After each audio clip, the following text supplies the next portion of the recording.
Om Swastiastu, Om Oigenam Astu Nama Sidem, semeton sami dimanapun semeton berada. Kembali lagi di channel Bendesa Manik Mas Bali. Channel semeton Merajan Dadia Bendesa Mas Bali. Semoga semeton selalu ngemolehin kerahajengan lan kerahayuan ye. Sebelum kami membahas permintaan dari Ibu Putu Ardani terkait tahapan proses upacara menjadi sulinggi atau disebut dengan medikse, sebaiknya semeton wajib tahu apa itu medikse dan hal-hal yang berhubungan dengan dikse. Sebelum kita lanjutkan, support channel ini dengan memberi like, komen, dan subscribe. Aktifkan juga tombol loncengnya agar tidak ketinggalan video kami selanjutnya guys semeton.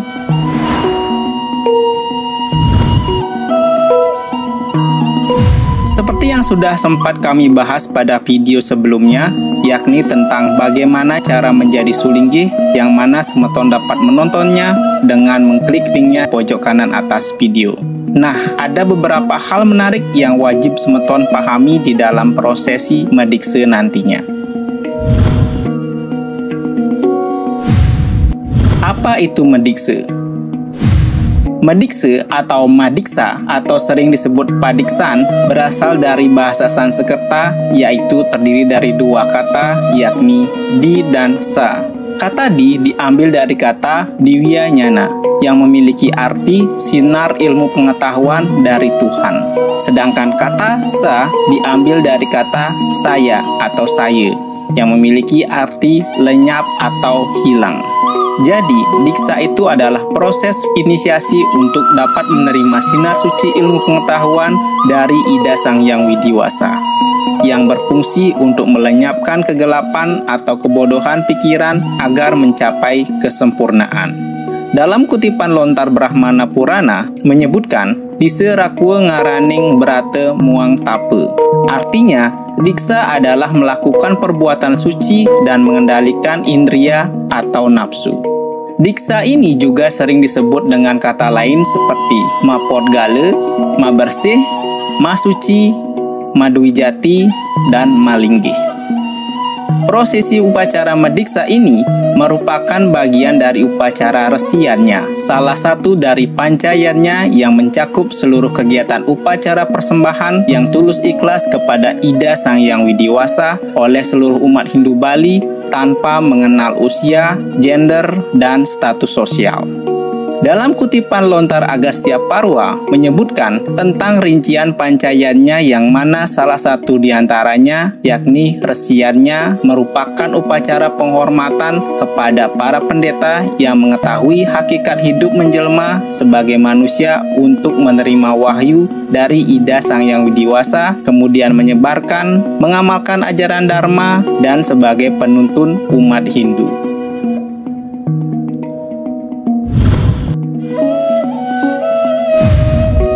Apa itu adiksa? Bagi semeton yang ingin menjadi sulinggi, tentu wajib menjalani syarat, tugas, dan kewajiban yang perlu dipelajari dari guru atau nabi. Dalam proses inilah yang disebut adiksa, yang mana memiliki arti orang yang sedang menjalani inisiasi atau kesadaran di dalam melakukan perbuatan suci. Murid atau sisya yang menjalani proses ini disebut sebagai diksita. Sedangkan beliau atau guru yang memberikan inisiasi atau samskara disebut sebagai andiksani atau nabi. Seorang nabi inilah yang bertanggung jawab atas kepatuhan dan perilaku dari diksita atau muridnya.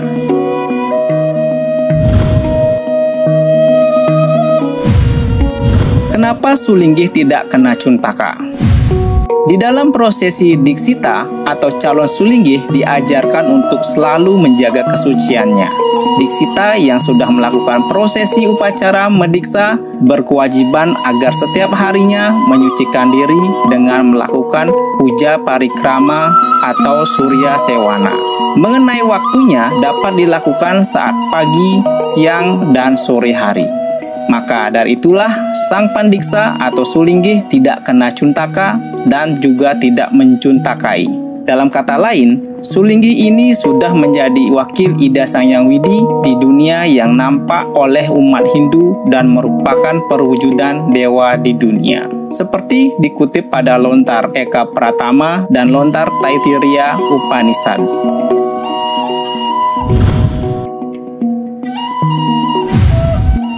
Prosesi Madiksa.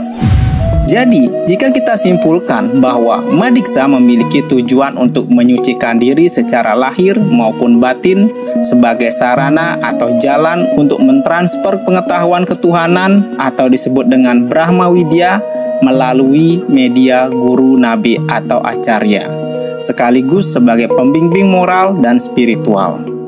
Dengan melaksanakan diksa, umat Hindu disebut Sudaka, Sulinggih atau Pandita, yang meliputi berbagai nama abhiseka seperti Pedanda, Bagawan, Pandita, Pandita Empu, Sira Empu, Dukuh, Resi, dan yang lainnya, yang mana memiliki kewenangan melakukan bimbingan Dharmopadesa maupun Lokapalasraya kepada umat Hindu. Selain itu, Diksa Dwi Jati tidak hanya sebagai inisiasi formal saja, melainkan menunjukkan adanya jalinan hubungan yang bersifat pribadi dan mendalam antara guru nabe atau acarya dengan muridnya atau sisya. Dan lebih jauh lagi, disebutkan di dalam Atharwa Weda menguraikan bahwa saat pelaksanaan Diksa Dwi Jati, seorang guru nabe atau acarya seakan-akan menempatkan murid atau sisya di dalam badannya sendiri, seperti seorang ibu mengandung bayinya. Kemudian setelah melalui brata, muridnya pun dilahirkan sebagai orang yang sangat mulia atau Dwi Jati, yang mana lahir kedua kalinya secara rohani melalui ilmu pengetahuan atau weda dari guru atau nabinya. Dengan demikian, pelaksanaan Diksa Dwi Jati merupakan transisi dari gelap menuju terang dan dari awidya menuju widya.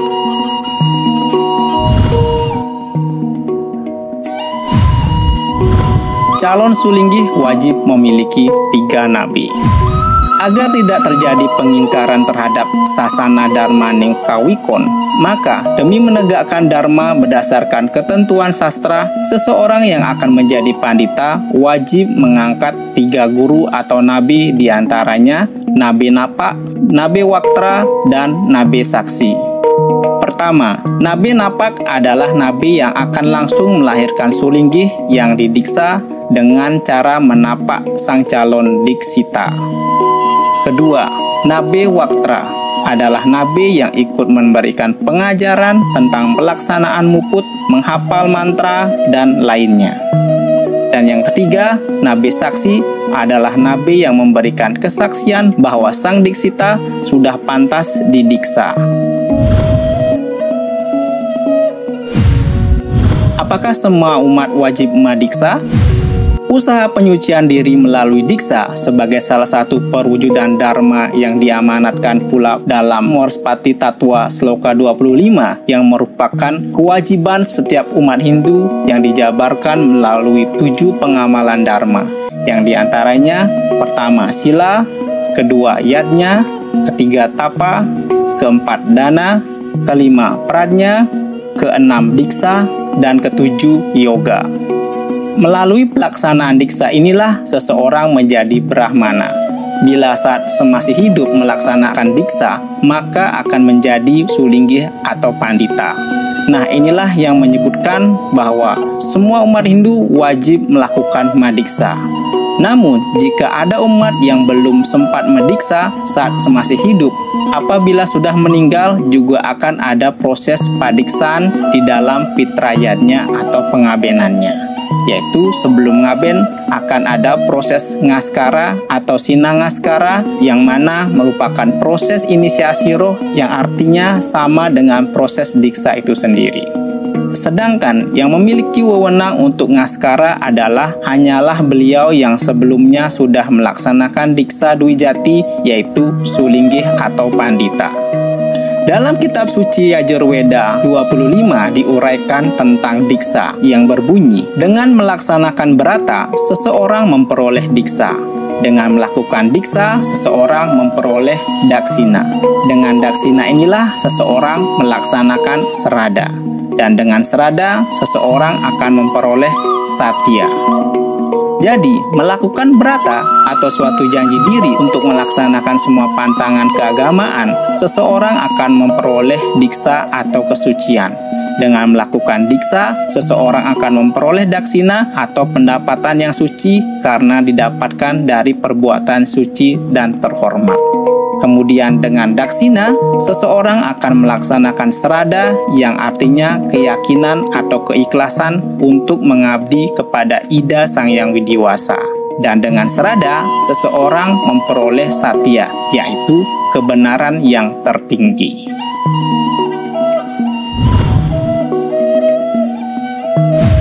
Kita sebagai generasi penerus Hindu milenial sudah sepatutnya mengetahui, mengamalkan, dan tidak keluar jalur dari hal-hal yang sudah tertuang mulai dari pancayatnya dan hal lainnya di dalam Weda itu sendiri. Sehingga kita sebagai generasi umat Hindu menjadi manusia yang berbudaya, berbudi pekerti yang luhur, dan sebagai penerus warisan tradisi, budaya, dan agama leluhur dengan tetap berlandaskan ajaran Weda.